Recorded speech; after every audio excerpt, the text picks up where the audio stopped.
what concessions would be on the table? Religious exemptions, for example, is that something that you would consider? I don't think we should be making concessions when we're talking about a fundamental freedom to make decisions about your own body. To Republicans like, for example, Susan Collins, Lisa Murkowski, who would back something like this on a Democratic agenda if, in fact, Republicans control Congress, would you offer them an olive branch, or is that off the table? Is that not an option for you? I'm not going to engage in hypotheticals.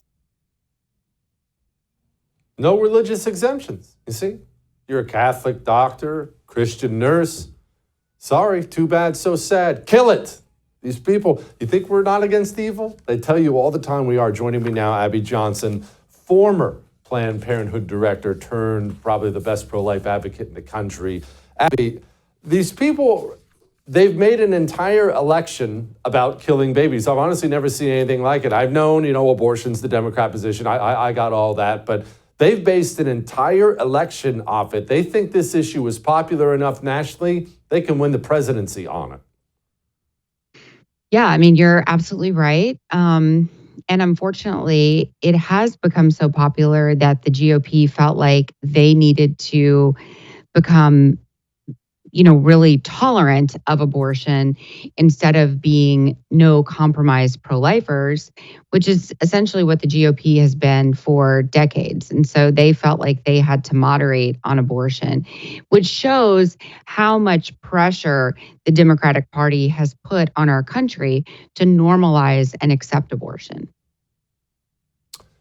How did we twist up young ladies in particular so much on this issue? I know there's not one thing, and I know it didn't happen in one day, one election or anything like that. I realize there's a lot to it, but man alive, the numbers say, Abby, that especially young single women, they will vote on this issue and this issue alone. It doesn't matter what else is at stake. How did we do that?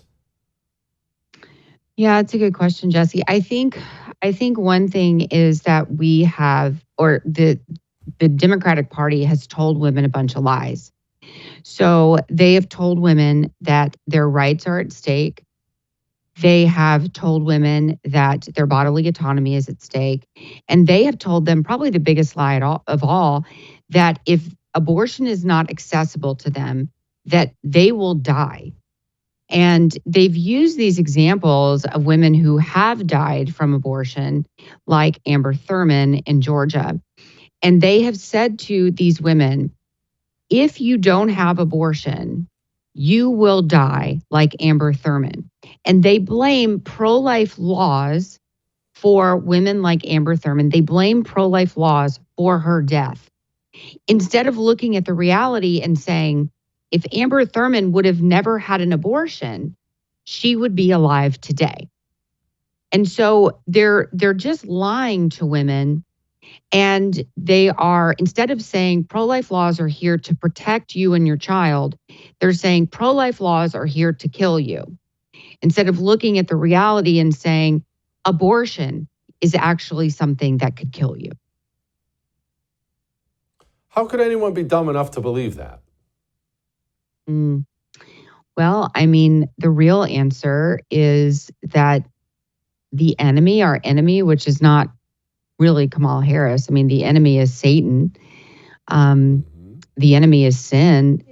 Very, very seductive, and it's very tricky.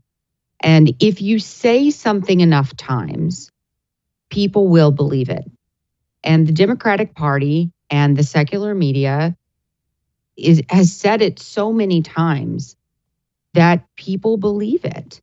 And then you even have these people's family going on TV. Amber Thurman's mom, who of course is a strong Democrat, right? She's going on TV saying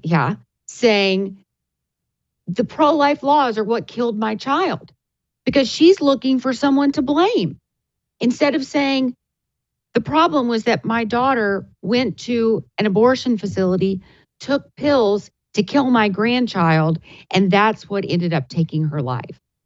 Because we can't actually call abortion what it is, and that's murder. And when you participate in murder, there are sometimes consequences. There are sometimes earthly consequences. And unfortunately, with abortion, sometimes that earthly consequence is that your life will be taken as well. And that's the unfortunate consequence of abortion. We can't escape it, but they don't want to call abortion what it is. And they don't want to actually talk about the real risks of abortion. How many states have abortion on the ballot this coming November? How many states do we have to worry about legions of women coming out and voting on something?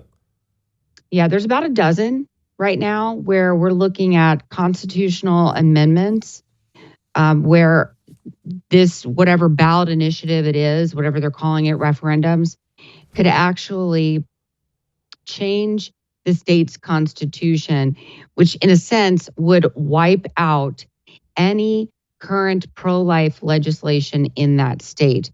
The one that everybody is looking at, I think, the most closely is Florida with their Amendment 4. And so many of us have been on social media encouraging people to vote no on Amendment 4. Florida is, as most of us know, a pro-life state. Governor DeSantis, obviously very staunchly pro-life. But people are now voting on, which is not how we do legislation, okay, by the way. This whole popular vote thing that's happening right now, this is not how we legislate, okay? But this is what Donald Trump wanted. So Donald Trump wanted the will of the people. He wanted everybody to go to a ballot box and basically check yes or no on the murder of innocent human beings. And so that's what we're doing now. The consequences are going to be whether states allow, if people vote yes on these amendments in the state of Florida, if people go to the ballot box and they vote yes on Amendment 4 in the state of Florida, they are going to be allowing abortion potentially up to 9 months gestation, up until the date of birth, for any child for any reason, and it could possibly be taxpayer funded. That's what's on the line in these many states. We have come a long way from safe, legal, and rare, haven't we, Abby? Which was, of course, always a lie. That was the gateway drug to bring us to, well, I mean, where we are now, a Phoenician society of monsters. Yeah, I mean, safe, legal, and rare was simply a talking point. Because if we think about that argument, Jesse, and I know you'll agree with me, but if we think about safe, legal, and rare, that on its own doesn't even make sense, right? Because the abortion industry has always thought that abortion was a societal good, right? Because that's what Roe was argued on. They said, if Roe is passed, if Roe is the law of the land, then crime is going to be down. Then, these unwanted children living in these impoverished homes, it's going to be down. Domestic violence is going to be down. Child abuse is going to be down. That's not what we've seen. We've seen quite the opposite, right? So they've always believed that abortion is a societal good. So if something is good, why do you want it to be rare, right? Like I think steak is a good thing. I don't want steak to be rare. Well, you may want it to be rare, the temperature, but I want it to be plentiful, right? I don't want it to be hard for me to find a steak in this country, right? I want it to be accessible to everyone. So if they believe that abortion is a societal good, why do they want it to be hard for a woman to access it? See, that's always been a lie, and that's how we know it's been a lie.